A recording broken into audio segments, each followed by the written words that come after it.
Hi guys, welcome back to the Crafty Maven. Today I'm using this inspiration piece and this sketch for my layout, and I'm going to show you some of the mixed media that I'm going to be using. I'm using this clear Liquitex gesso, this firework spray in Pear Tart, the clear clean color real brush marker from Zig, and the color is persimmon green, I think, or Persian green. I'm sorry, Persian green.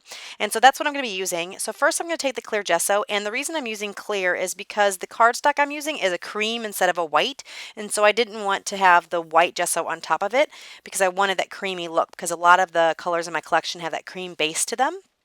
It's an October afternoon collection I'm using. It's from Woodland Park.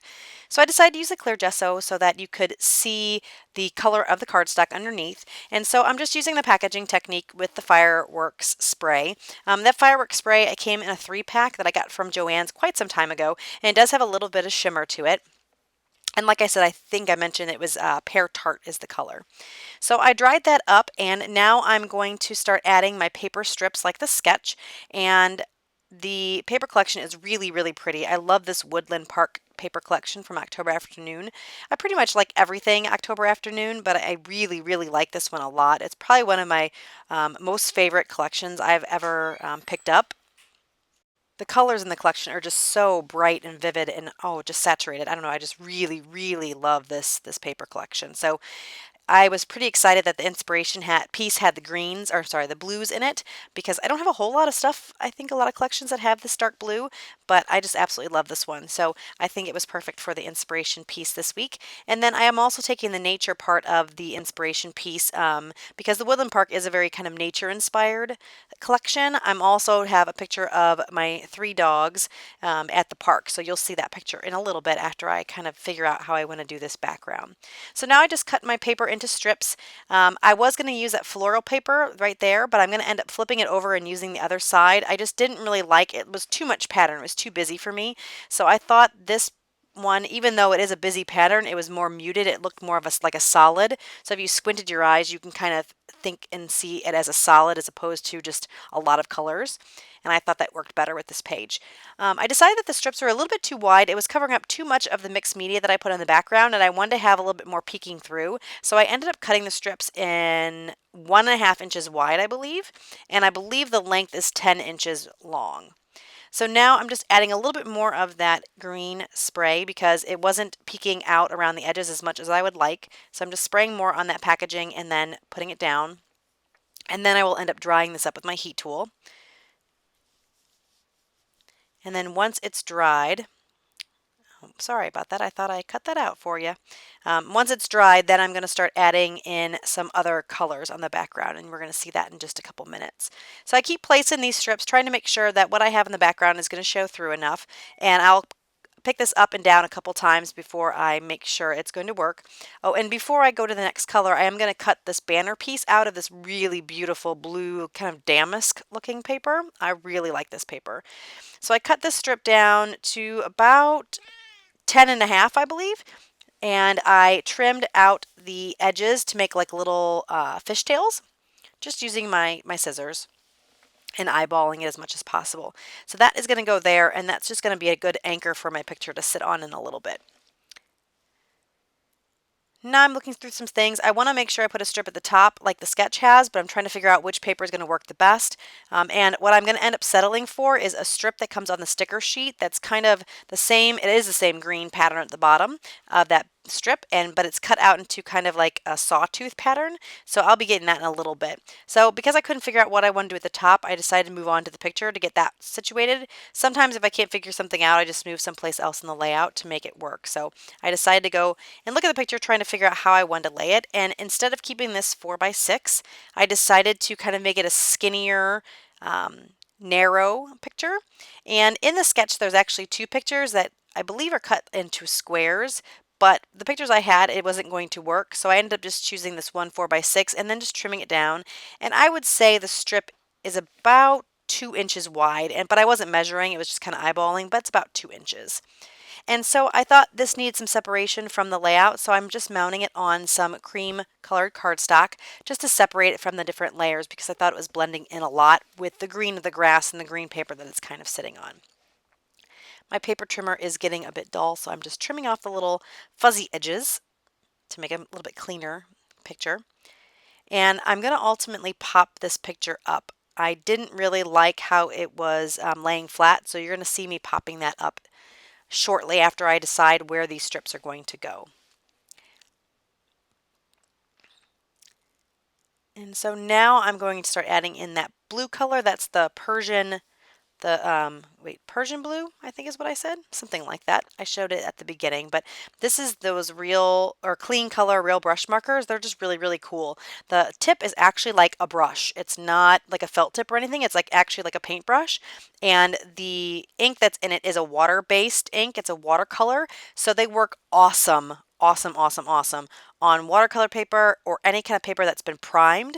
You're going to see later on down towards the bottom of the layout, I actually put some more of this blue as well, but I didn't have enough gesso down there. So the places where my gesso wasn't, it soaked into the paper right away, and then you have no time to actually move it around. So I didn't really like how it turned out at the bottom as much, but that's kind of how it works if you just have it on regular cardstock. So these pens work the best if you're using a watercolor cardstock or your cardstock has been treated. So that's what I would recommend if you're going to use them as a watercolor marker. You can also blend the colors with each other. So what I mean by that is instead of using a water to blend it, you can actually use a lighter color and a darker color, and you can blend with the two colors, the brushes on the two colors, which is really cool too. Again, using a watercolor or a treated paper is the best. It just kind of soaks in otherwise. So they're pretty much fun. They're pretty fun to play with. So I really recommend those if you like to color in stamped images or do watercoloring.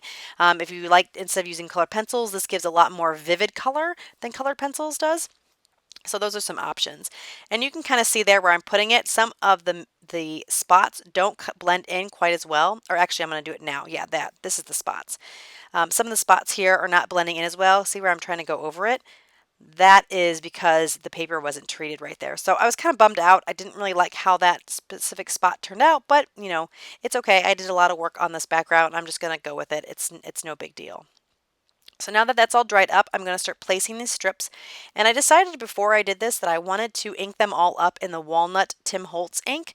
However, I'm totally going to forget because that's what I do. I don't remember if it was on the last layout that I did on the Crafty Maven, but the last time I used the Distress ink, I did the same thing. I had the full intention of using the Distress ink. I started gluing everything down. Then I was like, oh, crud, I forgot to use the Distress ink. So I'm going to go back here. You're going to see me stick these two strips down. And then I'm going to go back and then fumble my way through trying to ink the edges after they've been glued down, because now that I have wet glue, I definitely can't get the strips up. So you're going to see my mistake. Please learn from my mistake. Don't do what I do. Do it as I say, and then you won't have the same problem as me. So anyway, this is the Distressed Walnut Stain ink from Tim Holtz, and I'm just using my homemade blending tools that I made to add that onto the edge of the paper.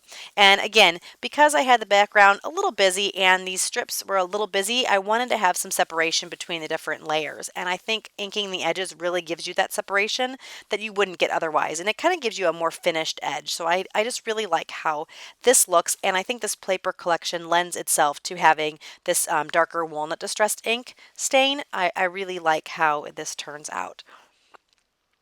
So now I'm just getting that on, and now I'm going to ink up the strip that I haven't glued down, which is the way you're supposed to do it. And I'm going to stick that down, add some of my Scotch quick dry adhesive with my fine line bottle, and get that stuck on the page. And then because I kind of ruffled up the edges because I was trying to get the stain on, I'm actually just going to go around and ruffle up the edges all over, and then it's going to look much more intentional. And if you didn't watch this video, you would never know that I made a boo-boo. So I think it ends up turning out just fine. And because I did ruffle up the edges, I said earlier I was going to pop up the picture, and this is another reason why I popped up the picture, because with the kind of extra texture and dimension of the popped up edges, I thought having the pop dots would keep it from laying flat, and it ends up turning out a little bit better that way. So now I'm committing to gluing that banner down here. And next I believe I'm going to bring the picture in and then start layering in some embellishments after I put these pop dots on. and these are American Craft Pop Dots. These are much thicker than I would normally use. I typically use the Stampin' Up! Dimensionals. They're a much thinner Pop Dot, but I have these in my stash. I got a huge stash of adhesive from Tuesday Morning a couple months back, and of course, since I have it, I want to use it. And because I did texturize the edges of the paper, I thought the Pop Dots being a little bit thicker wasn't going to be a problem, and it probably would raise it up just a little bit nicer. So there's the strip that I pulled from the sticker sheet, and I'm just inking up the edges with the walnut stain as well. And I'm learning from my mistakes by inking them up ahead of time. So I'm just going to do that, and then I'm going to stick this down. First, I thought I was going to put something underneath the strip, but I end up deciding to put stuff on top. So what I did was I pulled a bunch of embellishments from the sticker collection and the die cut collection and all that, and you can see that was sitting on the page. And I spared you the detail. This video is a little bit longer, and I didn't want to keep you guys watching me picking through all the embellishments this time, so I ended up just speeding through that. But they're all kind of there on the pile on the right. And what I basically did was I pulled everything that kind of had blues in it. That was kind of what I was going for. So this medallion is really, really pretty. It came in this like flower kit. So there's a bunch of different die cuts that had different flower edges and punch outs and things like that. And I thought that the little banner that says Friends Forever was going to blend in a little bit too much. So I pulled this washi from my stash. This is the only thing that did not come in the collection. I pulled this from my stash, and it has like an aqua color, and it has these little arrows all up and down it. It's kind of hard to probably see in the video, but it's really pretty. And you can't really see the arrows also because of the pattern paper, but I just really kind of pulled the washi for the color. So I'm not going to use that banner that I had pulled out, so I just stick it back on the sticker sheet. And now I'm just figuring out kind of where I want to put all the little pieces and stuff that I pulled from the collection. So in the sketch, they had a little heart at the bottom center, and so I was going to use that little feather for that, but I decided that it just wasn't going to look right there, so I ended up not putting anything in that bottom center piece. So I just end up taking the feather and put it on the right, and I pop up the top of the feather with one of those pop dots. I didn't want it to be laying so flat on the page, so I did that. And with this medallion, I did want to stick it up on pop dots. I had originally thought I was going to stick it down flat, but I wanted to mimic some of the dimension that was in the bottom of the layout at the top. And then this nature card, I'm just going to glue down flat to the page and just kind of tucked underneath the layer and behind that medallion.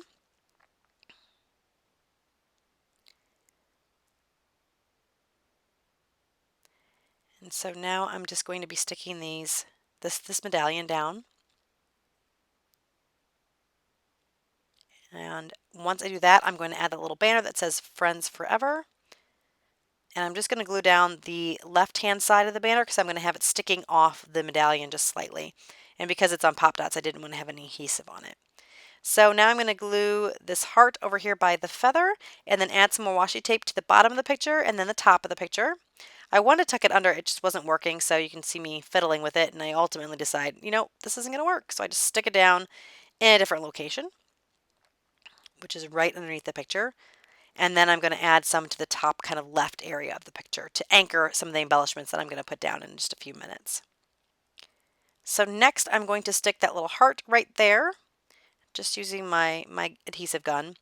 And I'm going to make sure I ink it up before I stick it down.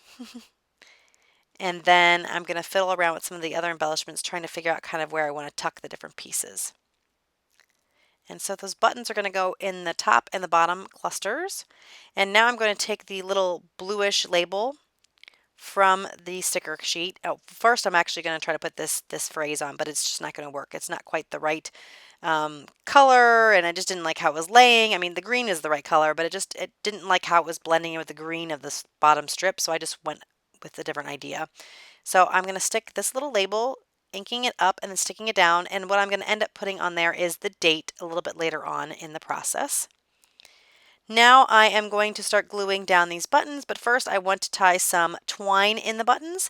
And in a second here, the video is going to cut off because my camera ran out of space on it. So really the only thing you're going to miss is me putting the title down, but I'll show you where that is once I come back after I get these buttons stuck down.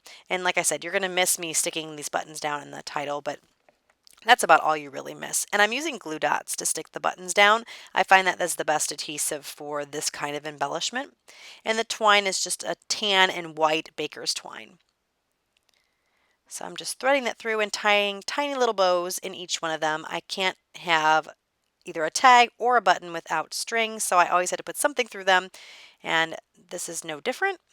So there is where it goes ahead. So you can see that's where I put the title where it says Brothers, and I anchored that down with some more of that washi tape. I'm sticking a little flower sticker from the sticker sheet and one of these badges, and I'm going to be messing with this a bit because I don't really like the placement, and I'm going to have to pull one of these pop dots off the back because I want to tuck that badge kind of up underneath the photo. And then I'm going to end up sticking that heart kind of in that cluster in a different location. So you're going to see me trying to figure out the best fit. I didn't want it to go over the letters brothers. I wanted to have some separation between the cluster and the heart. So I'm going to end up sticking it right there and then moving the label or the tab over just slightly to get it to fit in. And now I am getting my date stamp, and this was September 2014. So I'm using my date stamp that I got at the Target dollar spot, and I like it because it has the month or the day, the month, the year, which I'm used to writing it that way, and I really, really like it. Plus, if I don't really know the day, the month and the year are together, and it's easier to ink up the stamp, and then you don't have that awkward space in the middle, so I think that works best. So now I'm just adding some splatters around the page in both the colors I used for the background, and I'm just coloring the brush marker on some packaging, adding some water, and using my water brush for this. So anyway, while I'm finishing that up, I just want to thank you guys so much for joining us again with the Crafty Maven. If you'd like to join us over on our Facebook page, please do so and play along. And also, if you want to see more videos from me, you can check out my YouTube channel. All of my links are below. My channel name is Froggie251, and I would love to see you guys over there as well. Please give this video a thumbs up if you enjoyed the process, and leave me a comment if you have any questions or if you just want to leave me something nice to say. Thank you guys so much again for joining me. Hope you have a wonderful day, and I will be around again soon. Thanks, guys. Bye.